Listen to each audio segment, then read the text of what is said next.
Hey, what up everybody? This is Steve Breach coming to you here today. Coming up soon on the anniversary of the Bash '09. This was the second ever pay-per-view that I ever attended. The first one would be the Royal Rumble 2002, so there was a good 7-year gap. And this was basically me getting back into wrestling. From 2002, I didn't attend a show until 2006. Which was a house show in Sacramento, and then the Bash '09 was the next show that I went to, so I was slowly getting back into it, but as you know of by this channel and my videos, by 2010, I was fully back into wrestling after going to WrestleMania 26, but this was during the time when I would just basically watch Monday Night Raw, sporadically would watch SmackDown, but really wasn't into what I was watching, sort of just watching it because it's what I would always had watched. So I won these tickets. Well, long story short, I didn't win these tickets. I should have won these tickets to go to the Bash in Sacramento via Twitter. Twitter was just basically really getting started up and really getting going around 2009, and Arco Arena, now the Sleep Train Arena, had a guy there that was doing wrestling trivia to win tickets, and basically he was asking what the main event for the Bash 2009 was, making sure that somebody who was a real wrestling fan was going to be able to get on. Me, being a guy that knew the dirt sheets, was telling him Triple H versus Randy Orton in 3 Stages of Hell was going to be the main event. And the guy who was sort of rooting for me because I had been in on a few contests, basically told me that I was wrong, that the main event was going to be Jeff Hardy versus CM Punk. And I told him, dude, you don't know. And then the next week, after the match was announced, the guy actually apologized to me, but he told me there was nothing they can do. But because of these contests that were being run by Arco Arena, I found a few other Sacramento wrestling fans that were on Twitter, and one of the guys basically said that he had won two pairs of seats, one from one contest and one from another, and he said basically show up the day of the show, meet me, and I'll give you a pair of tickets. So I was really excited to go to the Bash. The one thing that I remember about more than anything was it was really freaking hot. You can ask Zach, you can ask Gemini, both of them will tell you it was probably 110 degrees. What I did was basically I just walked up and acted like I wanted to buy tickets to go to the show. So I was in where the ticket booth was, and I just found a spot inside, and I just sort of sat against the wall and made sure that I stayed out of the way. Every once in a while, security came by and asked me what I was doing, and I just said, I'm waiting for my tickets to free up and we'll call, and they just left me alone. That's the one thing I remember I did. If you have seen this show or watched it, they had a concert that was outside. It was Randy Orton, whoever the band is that plays Randy Orton's theme, was playing out there, and I can remember looking out the window and seeing that there were people being treated for heat exhaustion. It was just too freaking hot to be outside in Sacramento, California that day. That's what I remember more than anything about this show. When it comes down to it, the show really didn't... It's not really a big memorable show. The only championships that changed hands were the crowning of the new WWE Tag Team Champions, which wasn't even a match that was booked going into it. It was booked on the fly as you were watching the pay-per-view. There's some good matches on here. Probably the Rey Mysterio versus Chris Jericho is probably one of the best matches that they ever had against each other that I know of. But the show started out with a match between R-Truth and Shelton Benjamin. And honestly, this is at the point when Peyton was, I believe, 1. She fell asleep during this show, and she didn't wake up until, I believe, the main event was almost over. So she was out for almost about 3 hours. But R-Truth beat Shelton Benjamin in a match that didn't really matter to begin with. It was a dark match. Once the pay-per-view started, it kicked off with the ECW Championship being held up in a scramble match. I'm always a fan of the scramble matches, but this one was held more like a Royal Rumble. I'm not 100% sure, but they sort of changed the way they did it with 2 guys starting out inside of the ring, and then I'm not sure how long it was, but every minute, maybe 2 minutes, a guy joined the match And you know how scramble matches go. Once you get a pinfall, you're now the interim champion. And once time runs out, basically that's when the champion is named, whoever got the last pinfall. Tommy Dreamer ended up winning this match. It also involved Jack Swagger, Christian, Mark Henry, and Finley. I believe Christian is about the only one that didn't achieve a pinfall during this match. Swagger got 2 of them. I really thought that he was going to win. He was really hot in ECW at this time. Swagger pinned Finley with the schoolboy. Finley hit the Celtic Cross on Swagger to get it back. Henry hit the big World's Strongest Slam on Tommy Dreamer. And then right after that, Swagger pinned Henry with the Swagger Bomb. And then Tommy Dreamer did his DDT to Christian. And that was about a minute was left inside of the match. And then he just went into playing defense instead of playing offense. Every time there was something going on inside of the match that was leading to a pinfall, he just would break up the pin. Rey Mysterio versus Chris Jericho was a very hot feud in 2009.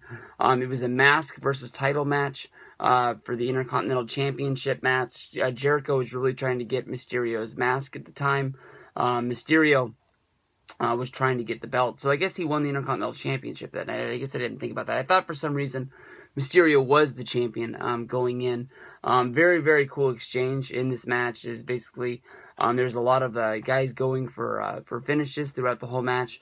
At one point, Jericho was ripping off Mysterio's mask, and it looked like he had done it, only to show off that Mysterio was wearing 2 masks that night. And involved in the confusion, Mysterio hit the 619 on Jericho, which led to him coming off the top rope with a flying crossbody, and Mysterio was able to roll him up and get the 1, 2, 3. But it was a very cool thing. Jericho's even talked about this, is that he told this finish to Vince, and Vince told him it was impossible for Jericho to rip the mask off of Mysterio while he was being involved in a 619, and Jericho did it, and then Vince said, go ahead, do it, and it's probably one of the coolest finishes that I've seen in a mask match before. Ziggler and Khali fought in a no DQ match, which led to the return of Kane coming down and beating up Khali, which let Ziggler get the win. There was a match planned for the night, which was the Colognes going up against the Legacy, which I think both teams at that time were Raw teams. And Teddy Long was pressuring Vince McMahon to make SmackDown a better show, saying that he should be able to add a team into this tag team match. Edge, who didn't have a match for the night, was there, and Jericho, who had lost earlier in the night to Rey Mysterio, ended up forming a tag team going after the championships, and they pulled off the win. I remember sitting there that night thinking that Legacy was really going to win the match, and they were going to keep the titles, or get the titles, I apologize. So sort of forming the super group of Legacy with Cody, Ted DiBiase, and Randy Orton all having championships. But after this match, basically Legacy was pissed that Randy Orton didn't help them the same way that they had helped him. So basically, it looked like that Legacy split up with Ted DiBiase walking away from Randy Orton when Orton was telling him what to do for the 3 Stages of Hell match, basically. Cody Rhodes was left. I don't know what to do. Do I go with my partner or do I follow my leader? So it looked like Legacy was done for right there.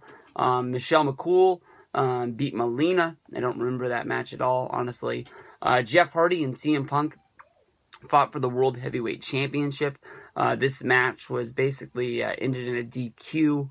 As a person that was sitting in the arena that night, I had no clue, and basically nobody knew what the DQ was for. Basically, we sat there and wondering what the hell had happened for moments upon moments before finally it was like word was passed like telephone from the row in front of you told you, and then you told the person behind you, and you're like, oh, now it makes sense. But Jeff Hardy hit a swanton bomb for a 1, 2, 3. It was like he was going to be announced the winner, and the referee noticed that CM Punk's foot was under the bottom rope, so the match had to continue. The guys started to brawl. At this point, CM Punk just flat out kicked the referee in the head. From where I was sitting, it looked like it was an accident, so I thought the fight would continue. But the ref asked for the bell, and then after that, Jeff Hardy just attacked CM Punk So I was sitting there wondering, like, you know, at the time leading into it, CM Punk was sort of looking like he was going to go heel at the time. Jeff Hardy sort of looked like at the time he had turned heel on CM Punk. So I was really lost on this until I got home and actually read some reviews about what was happening. It just looked like Hardy just turned on Punk is what I thought they were doing, and I thought they were doing like a double switch or something like that. I wasn't sure. But, you know, the next match was probably the match that I was most excited for leading into the pay-per-view. John Cena going up against The Miz. The Miz had been getting the better of John Cena for weeks upon weeks upon Monday Night Raw. The Miz at the time was wearing like this sleeve that was on his arm, and it would say like Miz 1, Cena 0, and I don't remember how high it got, but basically like they would be going to have a match on Raw, and Cena would be attacked, and The Miz would declare himself the winner by forfeit and things like that. But it was hot and it was fun. I thought they were really going to make The Miz, but Cena went out there and he beat The Miz in 5 minutes, and it felt like he could have beat him in 30 seconds, because I don't even think The Miz hit one move of offense in the whole match. From there, we went to the main event, which was the 3 Stages of Hell, Randy Orton versus Triple H. I believe it was a singles match, a Falls Count Anywhere match, which led to a stretcher match. Orton got the first win against Triple H in the regular wrestling match, which led to them brawling all over the arena in a Falls Count Anywhere. They were fighting all throughout the crowd on the floor, which led to, I believe, Triple H hitting the pedigree on Randy Orton, getting the 1, 2, 3, which led to them doing not a stretcher match. That's what it was. And, you know, it looked like Triple H was going to win. He was pushing him all the way up to the top of the ramp where he was going to cross the line. At the last minute, I believe it was Ted DiBiase emerged from out of the back where no one could see him and just sledgehammered Triple H. And basically they pushed Triple H across the line, and Randy Orton was named the winner at the last moment. So, all in all, it was a good show to go to if I attended it. I honestly can't remember what the YouTube, YWC's response to was of the Bash 2009.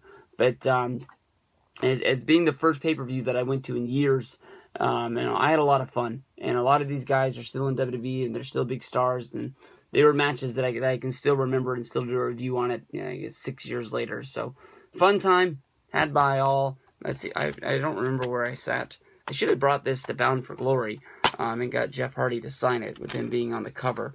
I sat in section 107 and Q 17 and 18 and some comp seats. So, good stuff. I think Batista was supposed to be a big part of this show. He was on the pay-per-view poster, but I think he ended up getting injured and wasn't able to be used. So, the Bash 2009, Jeff Hardy. Fun times.